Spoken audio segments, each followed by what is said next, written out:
Hi everybody, I hope you enjoyed the previous video, which was part 3 of the Dragon and Fairy Vase. Before I start part 4, I wanted to explain something that you may or may not have thought about, and certainly bring it to your attention anyway.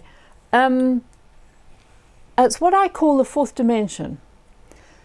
When you are working on a 3D vessel like this, you've got the front surface, which you're looking at. You're going to be engraving what you see as you see it. Piece of cake. However, when you are working on the back with the intention of it being viewed from the front, what you've worked on the back has got to be engraved mirror image.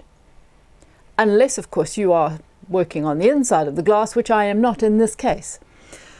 So I am working on the back of this vase, which means I am working that way around, which means it has to be mirror image. So what happens in between?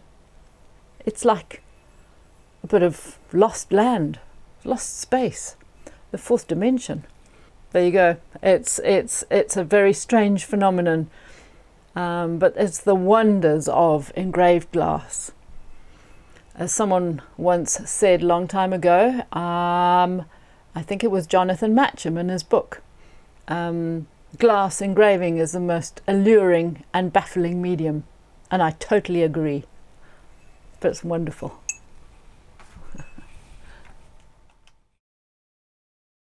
Right. The largest diamond. Again, we're just going to do these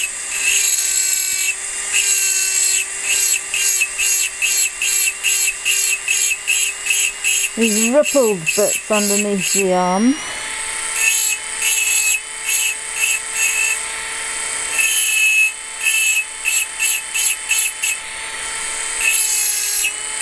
This diamond is a relatively smooth texture. It's not as rough as the others. Someone was asking me about the different grades of diamond grit. Well, mine are all basically the same, apart from one or two that are slightly smoother. But they don't come in number grades or anything like that where I get them from. I mean, maybe they do in other countries, I'm not sure. But most of the time I'm using a pretty rough diamond to get the depth, and then I'll go on to, say, a stone to smooth it out a little bit more, and then rubbers to get all the different effects. Your engraving will have different effects depending what you do with the burrs, the speed you're working at, the shape they are, whether they're wet or dry, whether they're old or new, whether, you know, what kind of glass it is. It's the same as a golf shot. You can take a club and do so many different things with it to change how the shot ends up. This particular diamond burr that I've got is what's called a sintered diamond, in that instead of having just a coating of diamond dust, it's actually got a diamond grit. When I say dust, I mean grit. The diamond grit goes all the way through, which means it's much more expensive, but it lasts a very long time.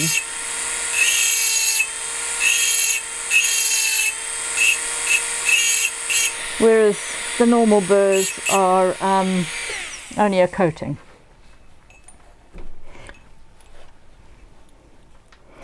So they do wear out.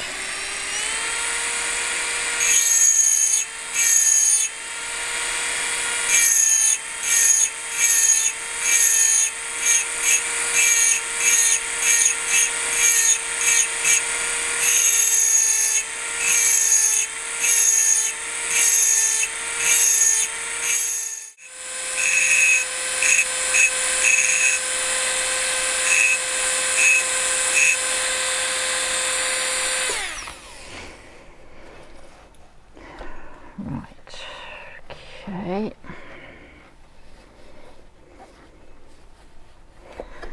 do some spiky bits.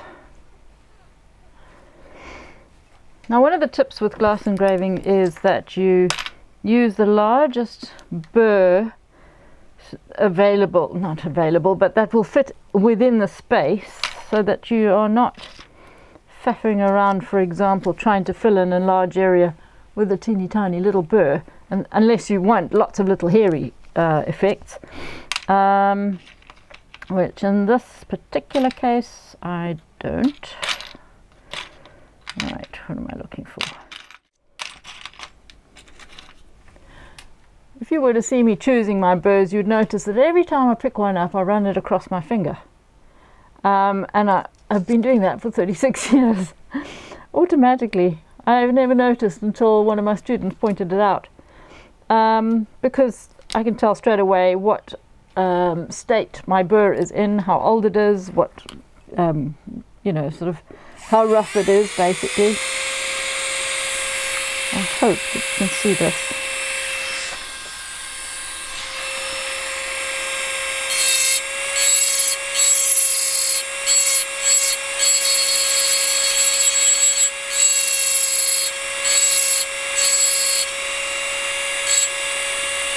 Now, you won't worry too much about the edges yet, because I will neaten those.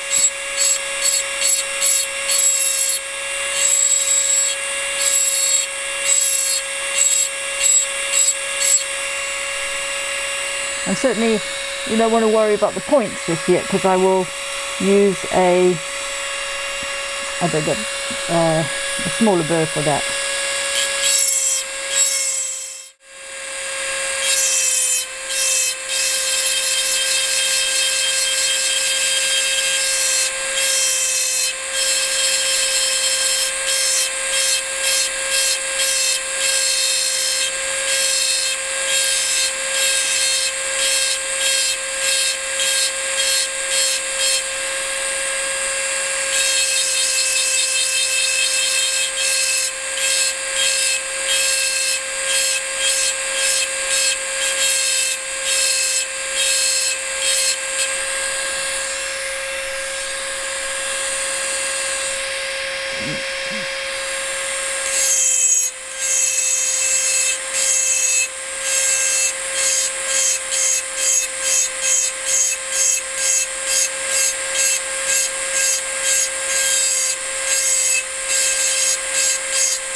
This is a much smaller diamond, and I'm now starting to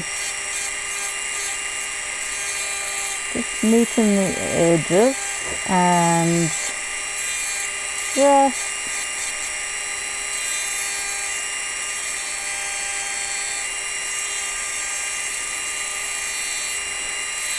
blend the outline into the bulk of it, because you don't want to be able to see the outline necessarily, because it makes it look flat. I noticed one of my claws, in fact, you can see the outline a bit. I will be fixing that.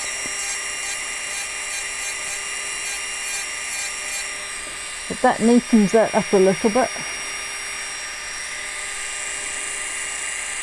Let's do this one. I still will make the edges less chippy. There's a tiny, tiny fragments of chippiness, what I call it, chippiness. And then I will make the spike sharper.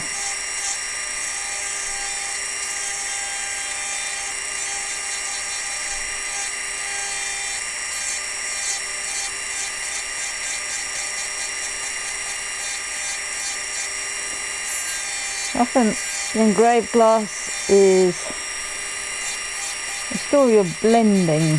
It's quite tricky, but it's pretty much like oil painting to me.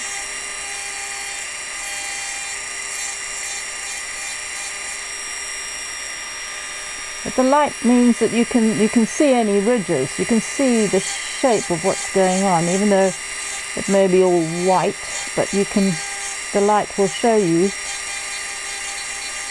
where you've got ridges that need to be smoothed out where you don't want them.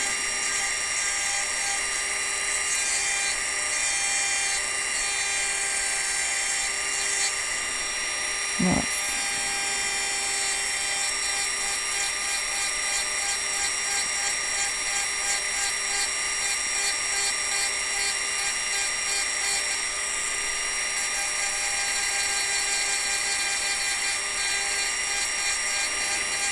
Now this diamond is slightly smoother, which means that it's not going to be as harsh a brightness, and that doesn't matter. There are no rules when it comes to dragon spikes. I might even put some hairy bits in between them as well.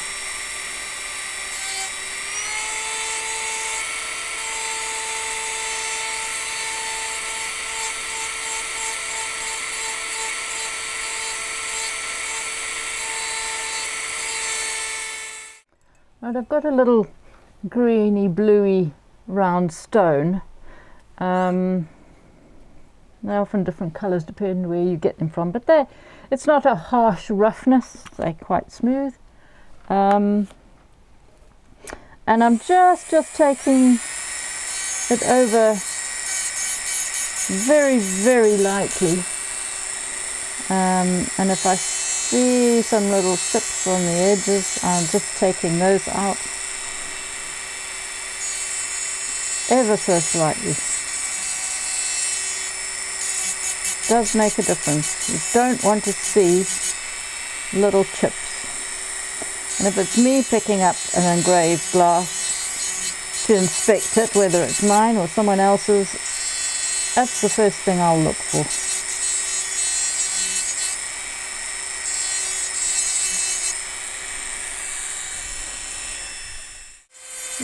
It smooths out the diamond ever so slightly. Therefore, it's making it a little bit darker because it's a little bit smoother, so the light is going through a bit more.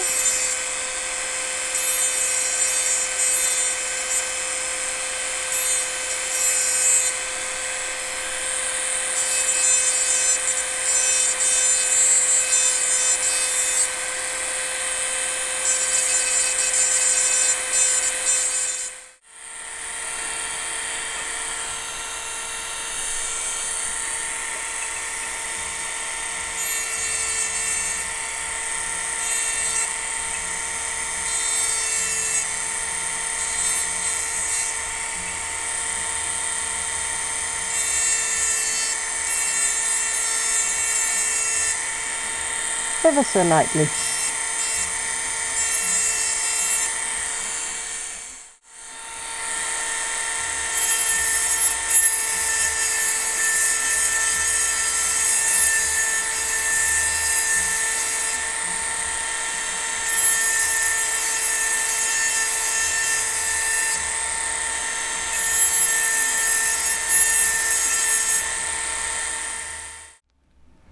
Right, that's a little bit thicker now, thickened up the arm a little bit.